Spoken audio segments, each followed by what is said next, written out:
So some of the events that have happened since our last update, of course, we had our Fall Fair, Six Nations Fall Fair, September 7th, 8th, 9th, and 10th. Congratulations to the Agricultural Society, President Mark Hill, and all of their executive and all of the volunteers who stepped up. It was really energizing to see the community come together and get our fair back up. On September 8th, we did sign a declaration to combat drug abuse in our community. At the fair, it was Kids Day, and Councillor Sherry Lynn Hill has also led a project to get a number of signs installed around the community related to drug abuse.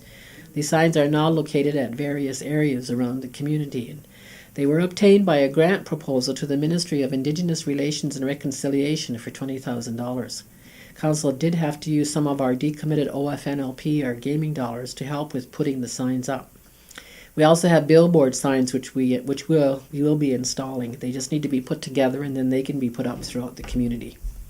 On September 11th, the new Liberal candidate for Brant for the next provincial election, who is Ruby Tor, visited Six Nations. And on the same day, we had Regional Senior Justice Brett Kelly and some other judges and staff who also were here and met with the Justice Committee. On September 13th, Paul General and I attended a conference at the University of Waterloo called The Role of Water Technology in Innovation.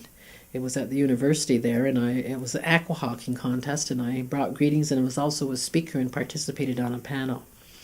Later that day, I received a call from the new Minister of Poverty Reduction and Housing, Minister Peter Milson. And on September 14th, I took part in the Cabinet Committee meeting on poverty reduction and social inclusion. The same day, I also met with City Councillor from the City of Toronto, Kristen Wong Tam, who wanted to talk about an Indigenous business district that they are establishing in downtown Toronto. I also received a call from the Minister of Community Safety and Corrections, Marie-France Lalonde, regarding the closing of the Brantford Jail. It is expected that they will be announcing that the Brantford Jail will close as of December 1st. On September the 16th, I attended at Dejo to welcome students who were associated with the Laidlaw Foundation. They were visiting the Six Nations and holding their own retreat here. Councillor Mark Hill also met with them. On September 18th, there was the opening of the new Tim Hortons on Highway 54. And on September 19th, we had visitors from Boralex here, and Boralex are our partners in the Niagara Region Wind Farm. September 19th, Indian Affairs were here to meet with Gawaneo and the Everlasting Tree School and our Education Committee, and work's going to continue on that. The same day, the Family Councils for Nursing Homes held their regional meeting here at Six Nations. And on the 20th, myself, along with several councillors and staff, met with the Ontario Lottery and Gaming Commission and staff from the Ministry of Finance regarding a Brantford Casino and the gaming modernization. We want them to know that we haven't been consulted on this and we want something out of it. So those discussions will continue. And Health Services have organized a couple of meetings because we are trying to do all our research on the fact that cannabis is going to be legalized in July.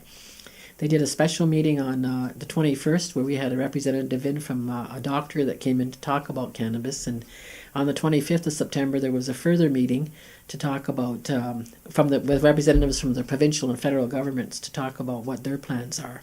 So we're continuing our research, and as soon as we get this done, we will be having community meetings because we do have to deal with this before next summer.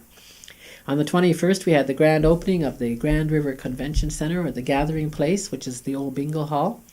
And the Six Nations Development Corporation held their annual General Assembly that same day.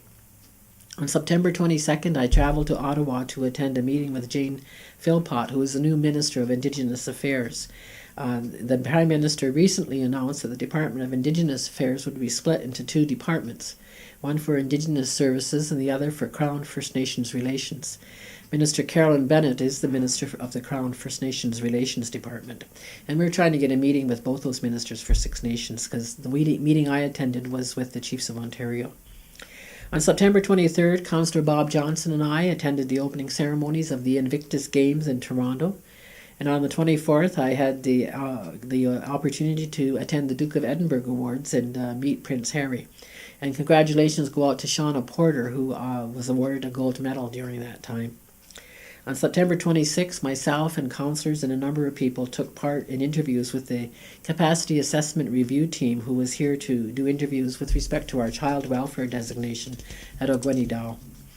And on the 26th, we also had members of Deloitte visit Six Nations. They wanted to get to know us and let us know what services they have to offer.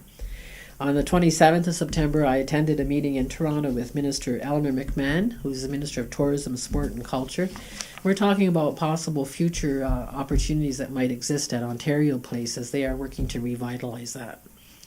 On the 27th as well, the residential school survivors who are working on a memorial village park on the grounds of the former Mohawk Institute, they held a community meeting here in our community. And on the 29th, Phil Montour and I attended and made a presentation to the Standing Committee on Aboriginal Affairs regarding the specific and comprehensive land claims policies, and that was held in Belleville, Ontario. I also had the occasion to be in Toronto on the 29th to present medals for archery at the Invictus Games. And on the 29th and 30th, the Woodland Cultural Centre held a residential school survivors gathering called Moving Forward Together. I was there on the 30th to bring greetings and to walk with the residential school survivors.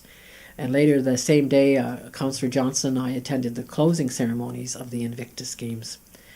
On October 3rd, 4th, and the 5th, Councillor Sherry Lynn Hill-Pierce and myself attended the Aboriginal Finance Officers Association. It was an international conference that was held in Vancouver. And on October 10th, 11th, and 12th, Councillor Terry General and myself attended an Ontario Economic Summit that was held in Toronto. On the 10th, we also had the occasion to meet with the Minister of Finance, Charles Sousa, to carry on the discussions about the Brantford Casino and the modernization of gaming. At the same time, we asked him to investigate the fact that Walmart was not accepting the status cards for tax exemption. We understand it was a cash register glitch and that thing has now been rectified, but nevertheless, we did bring it to the Minister's attention. And on October 11th, myself and the police chief and staff also met with the Minister of Community Safety and Corrections, Minister Marie-France Lalonde, to again talk about the Brantford Jail and about our policing agreement, which is going to expire in March.